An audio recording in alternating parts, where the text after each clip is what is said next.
Kita bicara politik luar negeri sekarang. Diplomasi luar negeri itu penting untuk memberi efek Indonesia, negara besar. Indonesia pemimpin G20 itu salah satu manuver yang benar. Sirkuit motor Mandalika misalnya, itu oke banget. Kalau perlu kita perbanyak lagi. Indonesia tuan rumah World Cup 2032 misalnya. Indonesia memiliki bursa tanah jarang. Indonesia memiliki bursa ikan laut. Dan puluhan gerakan untuk mempromosikan dan jurus mendominasi bertaraf internasional harus diprogramkan dan dibuat. Baik, kita membahas perpolitikan dunia lebih dalam lagi dengan beberapa pertanyaan yang harus kita jawab. Mungkinkah Taiwan dianeksasi atau diambil oleh Tiongkok di tahun ini? Atau apa efek digitalisasi currency atau cryptocurrency itu? Atau apa efek kekuasaan di tangan Kamala Harris di Amerika saat ini? Kita detailkan sekali lagi tentang Amerika dulu, baru Tiongkok, baru kita buat langkah praktisnya untuk Indonesia. Ingat peristiwa Lewinsky dengan Bill Clinton. Kalau lupa atau tidak tahu ya baca Wikipedia aja dulu deh. Intinya Bill Clinton di-impeach.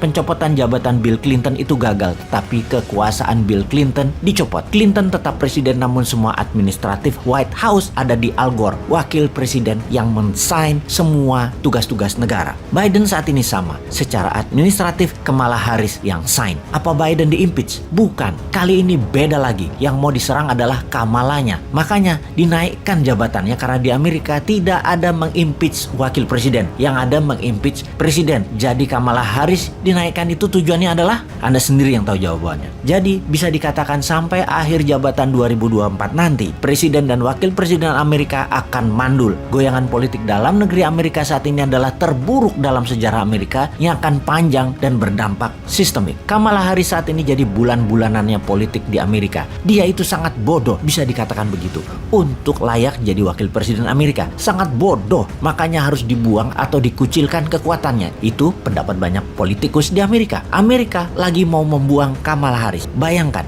dia dijulukin Kekling Harris karena kalau terpojok dia cekikikan ketawa-ketawa nggak jelas gitu. Ampun dah, hal ini harusnya jadi peluang Indonesia nyalip di tikungan. Amerika lagi fokus ke dalam negeri. Di sisi lain, di Tiongkok, video-video sebelum ini Bosman menginfokan ada krisis di dalam negeri di Tiongkok. Masalah harga pangan naik, krisis energi di Tiongkok, kekurangan supply, bencana banjir di mana-mana, masalah keuangan sistemik Evergrande yang 7.000 triliun, dan manuver lawan politik Xi Jinping mulai bereaksi. Xi Jinping ini jangan-jangan sudah lame duck saat ini. Lame duck atau bebek lumpuh adalah istilah politik di mana istilah ini muncul bagi seorang pemimpin yang lama. Bisa kepala negara yang sudah di masa akhir jabatannya, di mana calon penggantinya sudah ada, tinggal dilantik. Keputusan dan posisinya sudah kosong. Tidak ada lagi yang nurut dengan dirinya, termasuk staf khususnya. Hanya secara kemanusiaan saja, bukan secara jabatan dia dituruti. Kamala Harris ini sudah lame duck. Walau masih di Gedung Putih, dia sedang menunggu di-impeach. Xi Jinping jangan-jangan juga begitu. Kita sudah menginfokan bahwa Xi Jinping mengganti semua petinggi angkatan darat dan menangkap beberapa petinggi angkatan darat tersebut. Dunia intelijen dunia menduga akan ada kudeta oleh militer di Tiongkok, namun berhasil digagalkan. Lalu konglomerat KW2